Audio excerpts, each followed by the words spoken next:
లబ్ధిదారులకు చెక్కులు అందజేసిన ఎమ్మెల్యే గల్లా మాధవి. గుంటూరు పశ్చిమ నియోజకవర్గ ఎమ్మెల్యే గల్లా మాధవి గురువారం పలువురు లబ్ధిదారులకు ముఖ్యమంత్రి సహాయ నిధి చెక్కులను పంపిణీ చేశారు.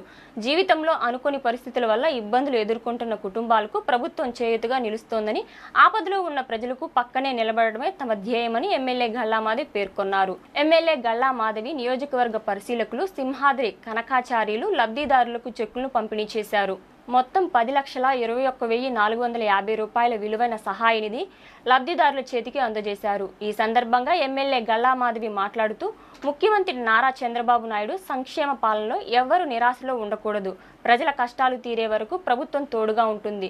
పేద మధ్యతరగతి కుటుంబాలకు సీఎం సహాయ నిధి రూపంలో నేరుగా చేయూత అందించడం ప్రభుత్వం మానవతా విలువలకు నిదర్శనమని ఎమ్మెల్యే గల్లా మాధవి తెలిపారు. ఈ కార్యక్రమంలో పలువురు కార్పొరేటర్లు, టీడీపీ డివిజన్ అధ్యక్షులు పాల్గొన్నారు.